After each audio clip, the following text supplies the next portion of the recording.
Hola amigas, bienvenidas. En este episodio seguimos profundizando en el capítulo 12 y hoy nos enfocaremos en los versículos del 12 al 26. Estudiaremos una profecía de muchas, dos profecías específicamente, de muchas cumplidas por Cristo el Mesías.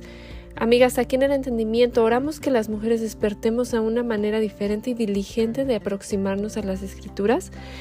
Puede no ser fácil y seguramente requiere trabajo, esfuerzo, pero créanme, vale la pena, pues así estaremos manejando la palabra de Dios con precisión.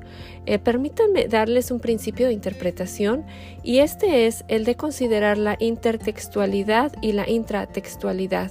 La intertextualidad es el estudio de las referencias a textos anteriores en textos posteriores, especialmente las referencias al Antiguo Testamento en el Nuevo Testamento, y la intratextualidad se refiere a enlaces dentro del mismo texto, conexiones internas dentro del mismo libro bíblico o libros del mismo autor. Aquí aplicaremos este principio cuando analicemos una profecía en Zacarías 9, versículo 9, así que las invito a estar atentas. También estaremos estudiando otra profecía más cumplida con exactitud en el Señor Jesús y me refiero al día de su entrada triunfal a la ciudad santa. Esta profecía la vemos en Daniel capítulo 9. Como mujeres tenemos la gran oportunidad y responsabilidad de enseñar el Evangelio a nuestros hijos, o si no tenemos hijos, quizá a alguien en nuestro trabajo o en la misma iglesia local, y queremos estar siempre preparadas para presentar defensa ante todo el que demande razón de la esperanza que hay en nosotras. Y no solo eso, sino como el apóstol Pedro nos dice que queremos hacerlo con mansedumbre y reverencia. Así que acompáñenme a leer el capítulo 12, versículos 12 al 26. Al día siguiente, cuando la gran multitud que había venido a la fiesta oyó que Jesús venía a Jerusalén, tomaron hojas de las palmas y salieron a recibir a Jesús y gritaban: «Hosana, bendito el que viene en el nombre del Señor, el Rey de Israel». Jesús, hallando un asnillo, se montó en él, como está escrito: «No temas, mira, Sión, he aquí, tu rey viene, montado en un pollino de asna». Sus discípulos no entendieron esto al principio, pero después, cuando Jesús fue glorificado, entonces se acordaron de que esto se había escrito de él y de que le habían hecho estas cosas. Y así, la multitud que estaba con Jesús cuando llamó a Lázaro del sepulcro y lo resucitó de entre los muertos, daba testimonio de él. Y por eso la multitud fue también a recibir a Jesús, porque habían oído que él había hecho esta señal. Entonces los fariseos se decían unos a otros: «¿Ven que ustedes no consiguen nada? Miren, todo el mundo se ha ido tras él». Habían unos griegos entre los que subían a adorar a la fiesta. Estos fueron a Felipe, que era de Betsaida de Galilea, y le rogaban: «Señor, queremos ver a Jesús». Felipe fue y se lo dijo a Andrés. Andrés y Felipe fueron y se lo dijeron a Jesús. Jesús le respondió: «Ha llegado la hora para que el Hijo del Hombre sea glorificado. En verdad les digo que si el grano de trigo no cae en la tierra y muere, se queda solo, pero si muere, produce mucho fruto. El que ama su vida la pierde, y el que aborrece su vida en este mundo la conservará para vida eterna. Si alguien me sirve, que me siga, y donde yo estoy, allí también estará mi servidor. Si alguien me sirve, el Padre lo honrará».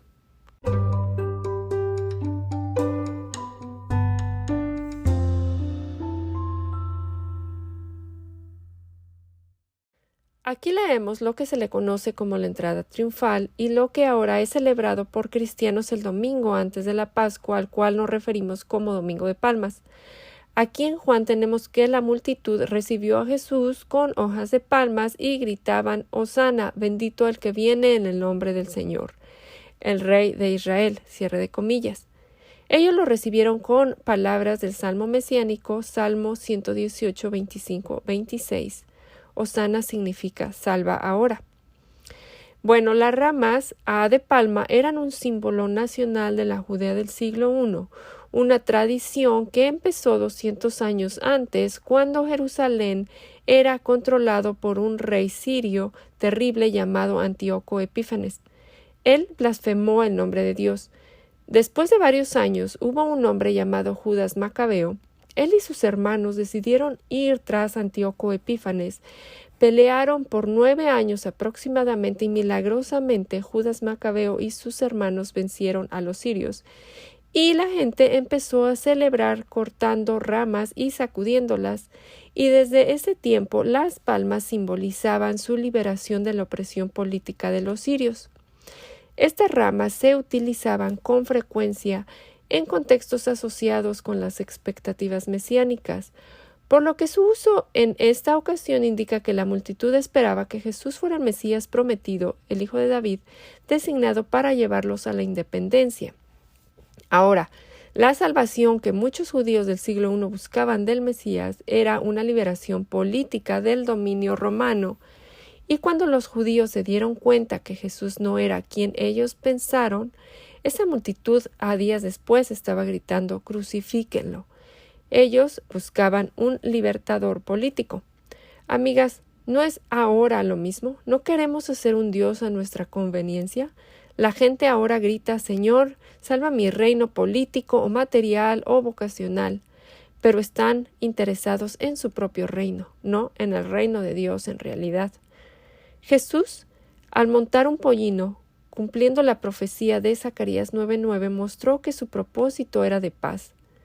El propósito de Jesús al entrar en Jerusalén era hacer pública su afirmación de ser Mesías y Rey en cumplimiento de la profecía del Antiguo Testamento. Mateo 21 especifica que el Rey que venía en un burro era el cumplimiento exacto de Zacarías 9:9.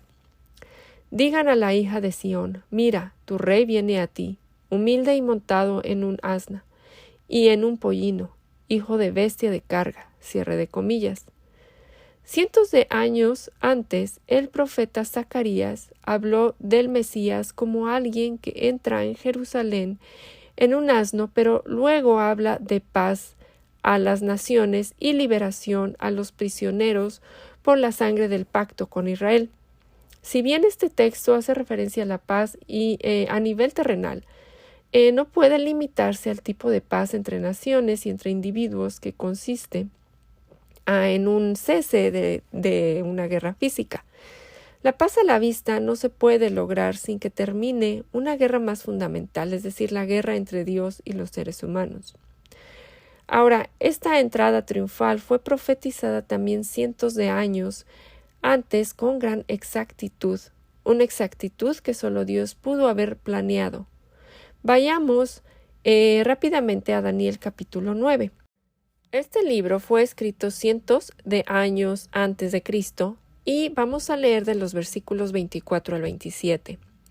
70 semanas han sido decretadas para que tu pueblo y tu santa ciudad pongan fin a sus transgresiones y pecados, pidan perdón por su maldad, establezcan para siempre la justicia, sellen la visión y la profecía y consagren el lugar santísimo. Entiende bien lo siguiente. Habrán 7 semanas desde la promulgación del decreto que ordena la reconstrucción de Jerusalén hasta la llegada del príncipe elegido. Después de esto habrá 72 semanas más. Entonces será reconstruida Jerusalén con sus calles y murallas. Pero cuando los tiempos apremien, después de las 72 semanas, se le quitará la vida al príncipe elegido. Este se quedará sin ciudad y sin santuario, porque un futuro gobernante los destruirá. El fin vendrá como una inundación, y la destrucción no cesará hasta que termine la guerra. Durante una semana ese gobernante hará un pacto con muchos, pero a media semana pondrá fin a los sacrificios y ofrendas. Sobre una de las salas del templo cometerá horribles sacrilegios hasta que le sobrevenga el desastroso fin que le ha sido decretado. Cierre de comillas. Hay casi un acuerdo universal entre los eruditos y comentaristas de la Biblia que esto se refiere a 70 conjuntos de 7 años. En el antiguo hebreo, semana simplemente se refiere a una unidad de 7. Las 70 semanas estaban enfocadas sobre el pueblo de Daniel, es decir, los judíos, y su santa ciudad, es decir, Jerusalén. El ángel Gabriel realizó un anuncio notable para Daniel. Él le dijo que a cada una de estas cosas sorprendentes sucederían dentro de un periodo de 70 semanas. Gabriel le revela a Daniel el punto de partida para las 70 semanas de la profecía. Hubo una orden para restaurar y edificar a Jerusalén en la historia, la cual dio comienzo a este periodo específico de tiempo. Artajerjes hizo un decreto dándole a Nehemías permiso para un viaje y le dio provisiones para regresar a Jerusalén para reconstruir la ciudad y las murallas en el año 445 a.C. El mensaje de Gabriel para Daniel era exacto. Esto es, 69 unidades de 7 años pasarían desde el momento de la orden registrada en Nehemías 2, 1 al 8, hasta la aparición del Mesías príncipe. Estos son 483 años. Entonces, estos 483 años fueron completados en la entrada triunfal de Jesús. Anderson, utilizando un calendario de 360 días, que era como Israel, en los tiempos de Daniel, Israel usaba este tipo de calendario. Anderson calculó 173.880 días desde el decreto de reconstrucción de la ciudad hasta la entrada triunfal, cumpliendo la profecía al día. Era costumbre para los judíos el tener 12 meses de 360 días cada cual y luego el meter un 13º mes ocasionalmente cuando era necesario para corregir el calendario. Un rey gentil hizo un decreto para reconstruir la ciudad y 483 años después, hacia el día, Jesús se presentó a sí mismo como el Mesías príncipe de Israel. Amiga, ¿qué te dice esto de la soberanía de Dios? ¿Te das cuenta cómo el hacer estas conexiones entre el Antiguo Testamento y el Nuevo Testamento nos dan un mayor entendimiento de quién es Dios y de su perfecto plan? Jesús en su expiación asegura la paz con Dios para todos aquellos que han sido justificados solo por la fe en Cristo, como lo vemos en Romanos 5:1. Y ahora su iglesia predica el Evangelio como el medio de encontrar la paz con Dios. Porque el Evangelio, las Escrituras apuntan a Cristo. Mirando hacia el día en que Cristo regrese y consumará su reino de paz en la tierra. Apocalipsis 19:11 al 21:27. Jesús, como un rey, ascendería a su palacio, no a un palacio temporal, sino a un palacio espiritual y eterno, porque el suyo es un reino espiritual. Llegó a Jerusalén para luchar contra los enemigos más temidos del pecado, Satanás y la muerte. Desafortunadamente, la alabanza de la gente no fue porque lo reconocieran como su Señor y Salvador del pecado y de la ira de Dios. El versículo 16 menciona que al principio sus discípulos no entendieron lo que sucedía y que solo después de que Jesús fue glorificado se dieron cuenta de que se había cumplido en él lo que de él ya estaba escrito. El entendimiento de sus discípulos fue progresivo y con esto su fe también fue creciendo. En el capítulo 2 de Juan también, en la primera señal en Caná de Galilea, cuando Jesús convierte el agua en vino, sus discípulos al ver esto creyeron en él, dice versículo 11. En el mismo capítulo 2, cuando Jesús limpió el templo, en el versículo 17 se menciona que sus discípulos se acordaron del Salmo 69:9. El celo por tu casa me consumirá, cierre de comillas. Después de esto, cuando Jesús les dijo a los judíos que él levantaría el templo en 3 días, refiriéndose a su propio cuerpo, cuando Jesús se levantó de entre los muertos, sus discípulos se acordaron de lo que había dicho y creyeron en la Escritura y en las palabras de Jesús. El Espíritu descendiendo sobre ellos en Pentecostés, cuando el Salvador fue glorificado, abrió los ojos de los discípulos de lo que estaba escrito en el Antiguo Testamento y trajo vívidamente a su recuerdo esta y otras profecías mesiánicas, y se dieron cuenta de que Cristo había cumplido en lo que de él ya estaba escrito. Amiga, ¿ves la importancia de escudriñar y de estudiar las Escrituras, de meditar en ellas? Es ahí donde Dios ha decidido revelarse, y muchas veces al leer algo quizá no lo entendemos, pero te invito a que sigas depositando e invirtiendo tiempo en la palabra, porque como los primeros discípulos, el Espíritu Santo nos recordará y empezaremos a recordar lo que Jesús nos dijo por medio de las Escrituras.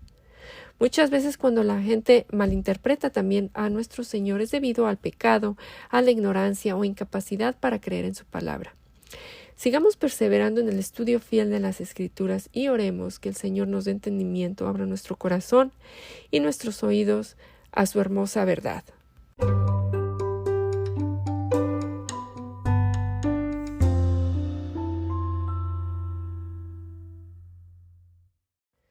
De los versículos 17 al 19 leemos que la multitud que estaba con Jesús cuando éste llamó a Lázaro del sepulcro y lo resucitó de entre los muertos, daba testimonio de él, y que por eso la multitud iba también a recibir a Jesús, porque habían oído de que él había hecho esta señal.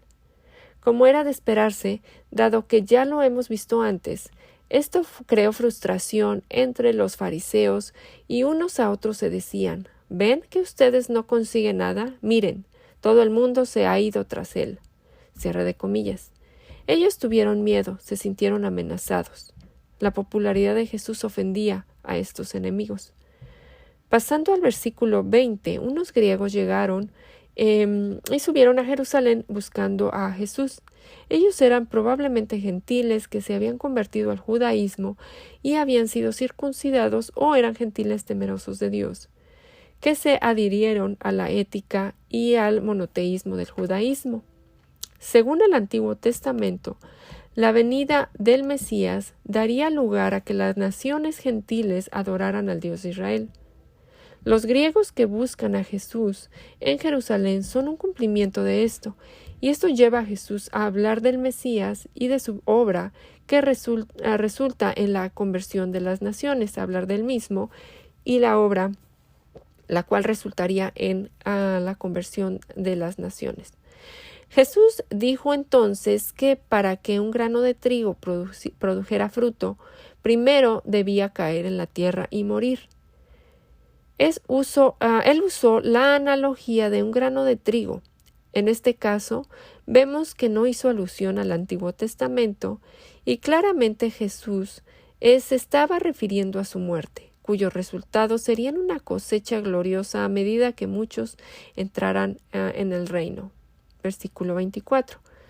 La muerte de Jesús es un acto de obediencia a Dios. Él expía el pecado de su pueblo y es adorado por aquellos que el Padre le dio.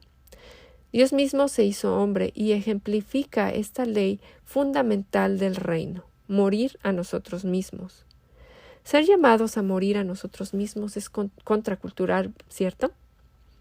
Los mensajes que ahora recibimos son: haz lo que te haga feliz, ámate por encima de todo, etc., etc.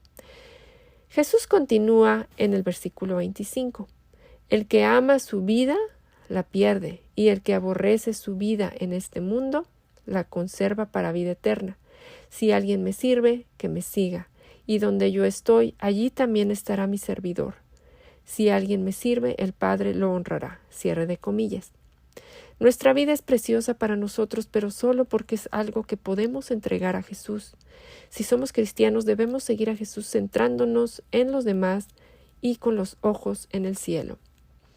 Este camino nos llevará a llegar a la cruz, pero también nos llevará a la gloria de la tumba vacía. La multitud del primer domingo de Ramos buscó a un Jesús que conquistara Roma. Amigas, preguntémonos si estamos tentadas a seguir al Jesús de nuestra propia imaginación y no al Jesús revelado en las Escrituras. Busquemos seguir al Jesús que se revela en la Biblia, estudiando las Escrituras diligentemente, asistiendo a la predicación de la palabra en una iglesia local sólida y en oración. En estos versículos vimos que Jesús fue el cumplimiento de la profecía de Zacarías, así como de la profecía en Daniel 9, acerca de la entrada triunfal en Jerusalén. Libros escritos cientos de años antes de que esto sucediera. Jesús es el cumplimiento de al menos 300 profecías. ¿Qué te dice esto acerca de Él, de la palabra de Dios? Amigas, no olviden encender sus notificaciones del podcast, pues estaremos viendo muchas de las profecías que se cumplieron en Jesús. La palabra de Dios es inerrante y está viva. Que tengan un bendecido día y nos vemos la próxima semana.